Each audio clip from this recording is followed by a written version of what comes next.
Meus caros, sobre o princípio da moralidade.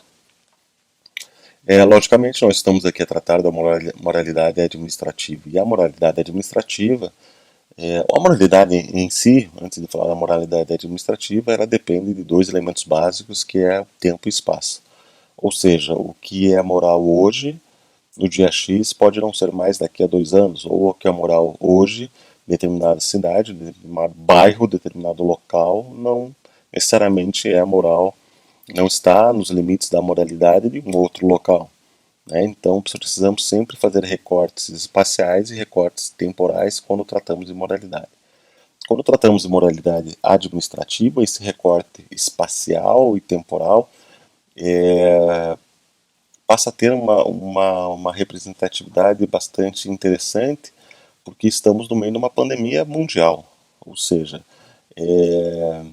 aparentemente, até onde eu sei, o vírus começou na China, que tem hábitos diferentes de nós, que estamos aqui, pelo menos particularmente, morando em Curitiba em 2020. Esses hábitos da China em 2020, por uma questão espacial, porque estamos no mesmo tempo, não se coadunam com os hábitos que exercemos aqui em Curitiba. Então podemos condenar a China por si, por propagar ou, de certa forma, trazer para o ser humano esse vírus, é uma pergunta que vai certamente ser ainda muito discutida. Porém, ela precisa ter um viés jurídico de moralidade, a depender do regime jurídico administrativo onde cada cidadão está estabelecido.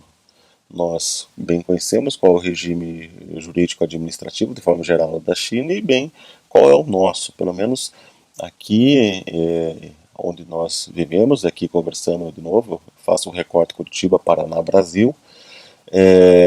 Temos a nossa Constituição, de forma bem clara, um Estado democrático de direito, que sofre, logicamente, com algumas pressões, que algumas dificuldades de amadurecimento, mas ainda prepondera a ideia de que a opinião majoritária deve prevalecer pela minoritária e devemos seguir o que o sistema jurídico constitucional assim estabelece, ou seja, um Estado e uma república, né? Não podemos esquecer uma república onde se entende ou onde se pressupõe que as atividades são feitas de forma responsável e responsabilizável.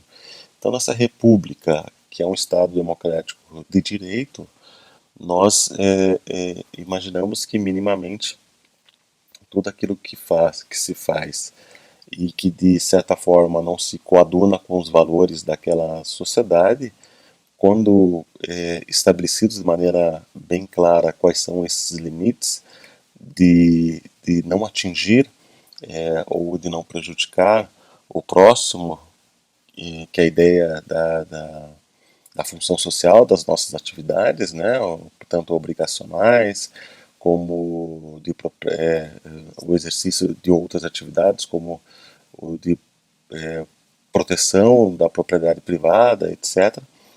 Nós pensamos necessariamente em que temos que auxiliar, temos que ajudar sempre o nosso próximo, porque sem esse nosso próximo a sociedade não consegue viabilizar o desenvolvimento intersubjetivo, novamente determinado pelo artigo 3º da Constituição.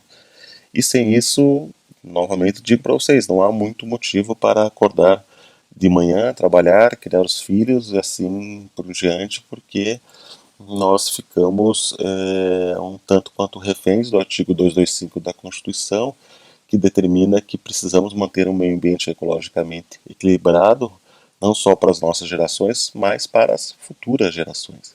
Ou seja, nós temos necessariamente que nos preocupar em como vamos deixar o mundo, né? Não só exclusivamente sobre o ponto de vista ecológico, mas como vamos deixar o mundo do ponto de vista de amadurecimento como sociedade. Para isso existem algumas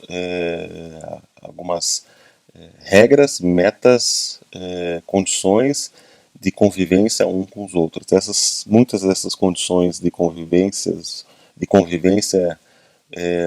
entre seres humanos, elas são estabelecidas de forma expressa. E assim a moralidade administrativa, pelo menos, deveria atuar. Logo, quando governantes do nosso país, ou do nosso estado, do nosso município, indicam ou praticam comportamentos contrários a esses valores esperados, principalmente quando há uma sensibilização coletiva frente ao medo do desconhecido, nós novamente observamos a perda de força, de legitimidade e da autoridade desses governadores para que conduzam o barco do qual todos nós fazemos parte. Né? Não há mais aquela situação de que se o capitão do barco diz todo mundo vai para a frente do barco para fazer um peso contrário. Não, ninguém vai, porque já não se acredita é, naquele capitão como a pessoa que vai estabelecer as melhores respostas para que o barco não afunde. Ou seja, é perigo que nós afundemos o barco em razão da descrença que atos contrários à moralidade administrativa do capitão possam causar. E muitas vezes são atos pequenos, bobos, mas são precedentes que indicam, que apontam que talvez o nosso governante ou governantes ou toda a sua equipe não está realmente preparada para lidar com uma sociedade sensibilizada e uma sociedade com medo.